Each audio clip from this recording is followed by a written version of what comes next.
Nah, ini adalah sirosis hepar ya. Jadi suatu proses akhir terjadinya fibrosis atau terbentuknya jaringan ikat di dalam hati. Biasanya timbul gara-gara kerusakan yang bersifat kronik ya, bukan bersifat akut secara tiba-tiba, enggak. Biasanya timbul gara-gara suatu penyakit lama. Misal pada pasien yang mengalami hepatitis, pada pasien yang mengalami drug-induced hepatitis ya, kelainan hepar yang diakibatkan oleh obat misalnya, atau pada pasien alkoholik ya, pasien alcoholic fatty liver disease gitu. Nah, biasanya ketika proses itu berlangsung lama, maka hepar akan terjadi remodeling ya. Seharusnya ketika hepatosit mati itu diganti dengan sel hepatosit lagi. Nah, apabila proses ini berlangsung lama, maka sel hepatosit tersebut akan diganti oleh fibrosis ya, oleh jaringan ikat gitu, sehingga terjadilah sirosis hepar. Itu merupakan seperti patogenesis singkat kenapa bisa terjadi sirosis hepar ya, karena terjadinya inflamasi yang terus-menerus, kerusakan yang terus-menerus. Ini ya, dibagi ada yang kompensata dan dekompensata. Kalau misalnya kompensata itu berarti masih dikompensasi oleh sel-sel hepar yang masih normal, sehingga biasanya ketika kompensata itu bisa saja asimptomatik ya, tidak terlihat gejala. Nah, kalau misalnya sudah dekompensata, baru sudah ditandai dengan manifestasi klinis hipertensi porta itu. Nanti kita bahas ya hipertensi porta itu seperti apa. Nah, ini ya etiologi yang tadi sudah saya bilang, diawali dengan inflamasi misalnya ya, inflamasi gara-gara hepatitis B, hepatitis C misalnya, atau diakibatkan oleh cacing sistosomiasis misalnya. Kemudian bisa saja diakibatkan oleh toksik tadi ya, obat ataupun gara-gara penggunaan alkohol gitu. Genetik misalnya kelainan terdapat kista pada hepar gitu. Kemudian bisa juga diakibatkan oleh congestive heart failure atau kita bilang gagal jantung ya, CHF gitu. Tapi terlalu jauh kan karena adanya cedera kronik yang terus-menerus, asalnya reversible, lama-lama menjadi irreversible, menjadi asalnya diganti oleh sel-sel hepatosit, akhirnya diganti menjadi sel-sel fibrosit ya, sel-sel jaringan ikat, sehingga fungsi hepar semakin lama semakin berkurang gitu. Oke. Nah, kita lihat ya. Coba. Nah. Oke. Nah, ini adalah etiologi yang sudah saya bilang ya. Pertama, yang paling sering ini hepatitis B, lebih tepatnya hepatitis B itu terjadi kerusakan pada sel-sel hepar sehingga nanti terdapat scarring ya, terdapat pembentukan scar atau kita bilang fibrosis pada liver. Lama-lama misalnya asalnya cuma 2 cm, 5 cm, lama-lama hampir seluruh hepar mengalami fibrosis. Nah, pada saat itulah kita bilang seseorang mengalami fibrosis yang bersifat dekompensata ya, tidak bisa dikompensasi lagi. Sehingga terjadilah peningkatan dari hipertensi porta. Jadi teman-teman, sebelum membahas tentang hipertensi porta, coba kita lihat struktur dari hepar. Ini adalah struktur hepar kita ya. Struktur hepar normal tuh kayak gini. Jadi ada suatu vena yang menghubungkan bagian GI tract dengan hepar, yaitu di sini. Nah, vena porta. Nah, vena porta adalah vena yang akan mengalirkan darah mulai dari usus misalnya, dari spleen, dari esofagus ke bagian hepar. Kalau misalnya hepar tersebut mengalami fibrosis, otomatis aliran-aliran darah yang mau masuk ke hepar melalui vena porta akan tersumbat. Ya, nah kondisi tersebut kita bilang seseorang mengalami hipertensi porta. Gitu. Jadi kalau misalnya hipertensi porta gimana nih ciri-cirinya? Pertama, terdapat dilatasi pada pada vena-vena esofagus. tentu saja ya, nanti bagian venanya akan melebar dan akan memudahkan terjadinya ruptur atau kita bilang pecah. Selanjutnya, di sini ada vena splenica ya. Berarti pada pasien yang mengalami sirosis hepar, kemudian mengalami hipertensi porta, maka aliran darah dari spleen ke hepar itu terganggu. Nah, sehingga salah satunya juga bisa mengalami splenomegali gitu. Kemudian di sini nih, dari ileum ataupun ileum ya, dari usus halus dan juga bahkan dari sini, dari sigmoid atau bahkan dari bagian anus. Sehingga salah satu manifestasi klinis yang bisa muncul pada pasien yang mengalami hipertensi porta adalah hemoroid ya, pasien mengalami hemoroid interna misalnya. Oke, satu lagi yang belum diperlihatkan di gambar ini adalah vena-vena umbilikus. Sehingga apabila seseorang mengalami fibrosis hepar, maka vena-vena yang di umbilikus itu nggak bisa balik lagi ke hepar. Sehingga seseorang bisa mengalami kaput meduse, ya, kaput meduse gitu.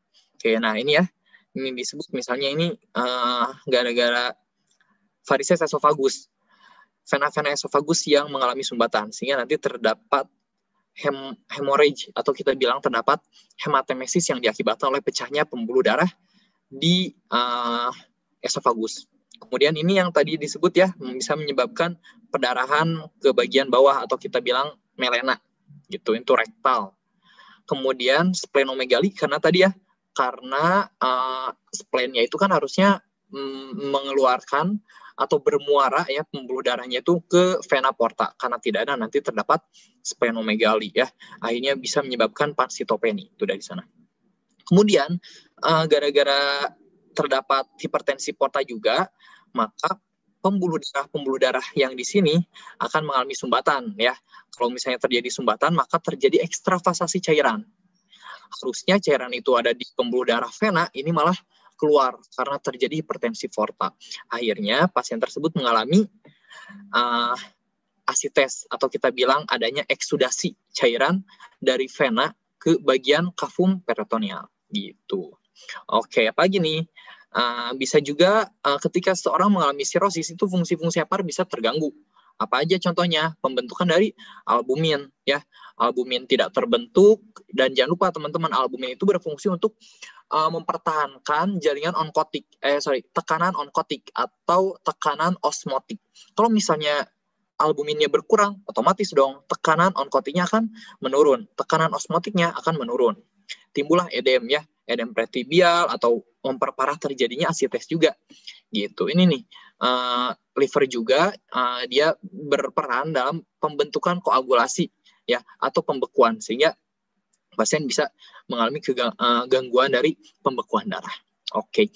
Kemudian jangan lupa juga salah satu fungsi dari hepar ya, atau liver, yaitu mengeluarkan toksin-toksin dari dalam tubuh ya, sehingga kalau misalnya seorang mengalami sirosis hepar akan timbul suatu kondisi yang dinamakan dengan ensefalopati ya, ensefalopati atau kita bilang ensefalopati hepatikum, suatu kondisi di mana tubuh itu kelebihan amoniak harusnya dibuang ya, disekresikan oleh hepar, ini malah nggak bisa dibuang ya amoniaknya atau NH3-nya, sehingga seseorang mengalami ensefalopati hepatikum gitu, amoniak yang meningkat.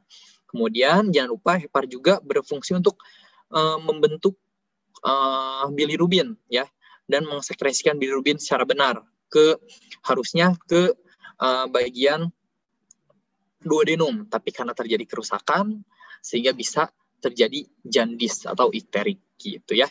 Nah, jangan lupa ini komplikasi yang bisa timbul pada pasien sirosis, yaitu HCC, singkatannya HCC atau kita bilang hepatosel karsinoma. Klinisnya gimana? Klinisnya sama seperti sirosis, plus ya ada tambahannya, yaitu ciri-ciri orang yang mengalami kanker. Gimana? Berat badan yang semakin menurun, terdapat pembesaran dari hepar, ya terdapat pembesaran dari hepar yang bersifat berdungkul-dungkul misalnya. Kemudian ada pemeriksaan suatu marker yang dinamakan dengan alfa fetoprotein yang meningkat. Itu ciri-ciri pasien yang mengalami HCC atau hepatosel karsinoma. Oke. Itu sekilas tentang patofisiologi mengenai sirosis hepar. Kemudian ini kalau misalnya pengen dirangkum ya apa aja sih yang timbul gejalanya. Ini ya, tadi spider nevi, palmar erythema itu gara-gara gangguan dari hormon ya. Karena kan pembentukan hormon juga salah satunya di hepar ya. Sehingga protein-proteinnya, kalau misalnya hepar rusak, protein-proteinnya pun akan berkurang ya, sehingga pasien bisa menyebabkan terjadi gangguan hormon ya, peningkatan estradiol tapi penurunan dari progesteron biasanya, sehingga timbullah manifestasi klinis seperti spider nevi, palmar erythema gitu. Ginekomastia pada cowok misalnya terdapat pembesaran dari mama, yang itu adalah ciri-ciri dari sirosis hepar juga. Oke, nah ini ukuran hati bisa mengecil, besar, normal, ataupun mengecil. Ya awalnya besar dulu misalnya karena terjadi hipertensi porta, lama-lama mengecil ya karena fibrosis yang menyeluruh gitu. Asites tadi juga sudah disebutkan, ini diakibatkan gara-gara hipertensi porta plus hipoalbumin juga gitu. Sip. Nah ini ya diagnosis menurut Subandiri, singkatannya SCASI, yaitu ada suatu singkatan yang terdiri dari spider nevi, ada palmar erythema ya, collateral vein. Collateral vein itu tadi terdapat dilatasi pada vena-vena kolateral di esofagus, di umbilikus, di yunum di ileum, atau bahkan di rektal ya. Itu. Kemudian A-nya pasien mengalami asites, S-nya splenomegali. Tadi sudah dijelaskan kenapa dia bisa mengalami splenomegali. Kemudian nih rasio albumin dan globulin. Ya harusnya tuh albumin tuh lebih tinggi daripada globulin, tapi karena pasien mengalami sirosis hepar, akhirnya terdapat menurun ya rasionya. Dan yang terakhir hematemesis melena, karena tadi pecahnya pembuluh darah di esofagus ya. Oke, ini ketika kita lakukan pemeriksaan laboratorium, ada beberapa hal yang bisa tampak. Pertama, misalnya, ini SGOT, SGPT bisa terjadi peningkatan. Sebenarnya sebelum terjadi sirosis pun, udah pasti terjadi peningkatan SGPT, SGOT. Karena kan tadi, secara etiologi, paling sering diakibatkan oleh hepatitis B. Ya, hepatitis B udah pasti. Seorang tersebut pasti mengalami peningkatan dari SGPT dan SGOT. Oke, ini bisa terjadi peningkatan alkali fosfatase, gamma GT. Nah, ini yang tadi, bilirubin akan meningkat ya, sehingga pasien bakal terlihat ikterik. Albumin dan globulin, ini menjadi terbalik, rasionya albuminnya semakin menurun, globulinnya semakin meningkat gitu. Tadi, karena hepar berfungsi sebagai pembekuan darah ya, koagulasi, ada fungsi koagulasi di sana, karena terjadi kerusakan, nah nanti akan mengganggu waktu pembekuan darah atau protrombin gitu. Trombosit udah pasti ya menurun, atau kita bilang pasien bisa mengalami pansitopenia. Jadi yang menurun HB, trombosit, dan juga leukosit gitu. Gara-gara seseorang yang mengalami pembesaran dari spleen, hipersplenism gitu. Oke. Ini ya, ketika pemeriksaan lab sudah dilakukan, lab darah sudah dilakukan, pemeriksaan apa lagi sih yang bisa dilakukan pada pasien yang mengalami sirosis hepar? Oke, ini pencitraan menggunakan USG. Sebenarnya tidak begitu spesifik ya, paling nanti didapatkan adanya asites gitu. Emang yang paling bagus apa? Kalau endoskopi ini untuk mencari tahu sumber perdarahannya gitu. Apakah di vena esofagus, apakah ada di ulkus gaster misalnya, atau ulkus duodenum, nah menggunakan endoskopi. Nah ini ya yang merupakan gold standar atau baku emas pemeriksaan yang paling bagus pada pasien sirosis hepar, yaitu di biopsi. Kita lihat secara patologi anatomi nanti akan terdapat kelainan, yaitu berupa fibrosit ya, banyak sel-sel fibrosit di sana. Harusnya kan sel-sel hepatosit ya, ini malah sel-sel fibrosit yang banyak. Gitu. Oke, tadi komplikasi yang sudah disebutkan, pertama ada yang dinamakan dengan hipertensi porta. Tadi udah disebutkan ya, hipertensi porta itu bisa menyebabkan manifestasi klinis ke macam-macam bagian tubuh gitu. Kemudian tadi juga ada asites yang diakibatkan gara-gara hipertensi porta dan disfungsi dari ginjal serta hipoalbumin. Ya nanti dijelaskan kenapa sih pada pasien sirosis hepar bisa timbul kelainan ginjal, ya nanti kita lihat. Oke, tata laksananya apa? Pada pasien yang mengalami asites, kalau misalnya masih asitesnya nggak begitu masif ya, belum tense asites, biasanya pasien dilakukan tirabaring ya, dia terendah garam, tidak boleh banyak garam, kemudian menggunakan obat-obat diuretik seperti furosemid atau spironolactol itu boleh dikasih. Nah, kalau misalnya sudah terjadi tense asites ya, atau asites yang sampai mendorong diafragma sampai pasien mengalami sesak nafas, itu bisa dilakukan parasintesis ya. Biasanya di lokasinya itu di sepertiga garis antara umbilikus ke sias sebelah kiri biasanya. Tapi tergantung ya itu gimana konsulennya masing-masing. Oke, nah ini ya komplikasi yang bisa timbul yaitu varises esophagus. Ini merupakan salah satu manifestasi klinis dari hipertensi porta. Nih, tadi udah saya sebut kalau misalnya hepar mengecil ya, hepar mengecil, nanti vena portanya juga akan mengalami sumbatan sehingga vena-vena yang bermuara ke vena porta akan terganggu. Nah, harusnya tuh ya, ini vena-vena esophagus tuh jadi masuk nih ke sini. Nah, dari vena esophagus, kemudian nanti masuk ke left gastric vein, kemudian nanti masuk ke vena porta, harusnya kayak gitu teman-teman. Harusnya kayak gitu. Tapi karena terdapat hipertensi di sini, terdapat peningkatan tekanan, sehingga nanti terdapat sumbatan ya, aliran darah, sehingga terdapat dilatasi. Nah, seperti ini gambarannya. Menjadi dilatasi vena-vena yang ada di esophagus, kalau misalnya dilatasi makin lama semakin mudah untuk terjadinya pecah gitu. Akhirnya pecahlah pembuluh darah yang ada di sini sehingga pasien tersebut mengalami hematemesis atau muntah darah, dan ada juga darah yang masuk ke dalam sehingga pasien mengalami melena atau BAB hitam gitu. Setelah kesannya apa? Kalau misalnya kita lihat ya, terlihat menggunakan endoskopi, kita bisa melakukan skleroterapi. Ya, skleroterapi itu semacam dilem lah di bagian esophagus yang mengalami pecahnya gitu. Apalagi yang bisa dilakukan, penggunaan tamponade balon ya. Penggunaan tamponade balon, jadi di bagian esophagus yang mengalami pecah itu dipasang balon berfungsi untuk mengedep sumber perdarahan gitu. Oke, ini obat yang bisa dikasih ya, yaitu somatostatin atau okreotid gitu, diberikan secara drip gitu. Kemudian diberikan obat antibiotik profilaksis karena bisa terjadi bakterimia.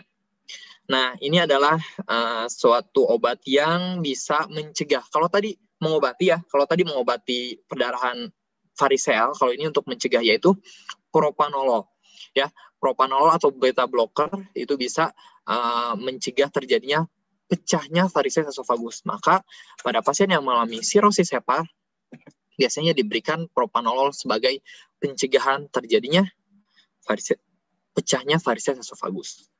Gitu. Oke. Apalagi nih, ini bisa timbul juga bakterial spontan ya, peritonitis bakterial spontan. Jadi ketika pasien sudah asites, lama-lama E. coli yang ada di usus itu bisa melakukan migrasi ya ke bagian cairan asites sehingga seorang bisa mengalami peritonitis gitu. Oke, apalagi nih? Nah, ensefalopati hepatikum unik ya.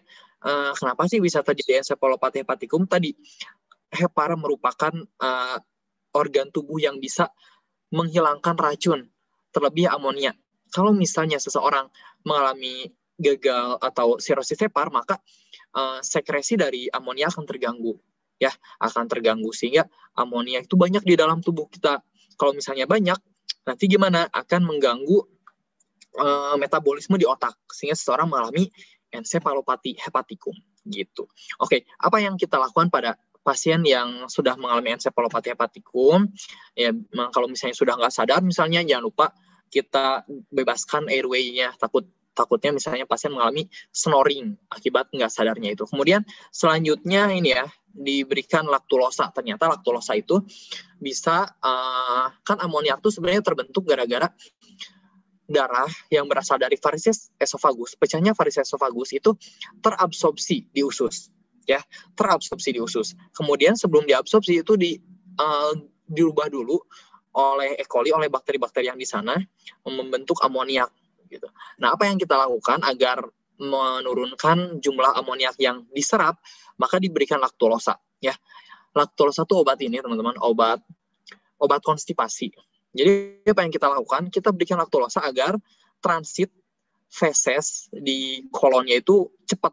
Itu sengaja pasien dibikin BAB-nya cair, itu biar nanti amoniaknya nggak begitu banyak terserap oleh kolon. Itu tujuannya. Oke. Ini sindrom hepatorenal tadi. Kenapa sih bisa terjadi gangguan fungsi renal pada pasien yang mengalami sirosis hepar?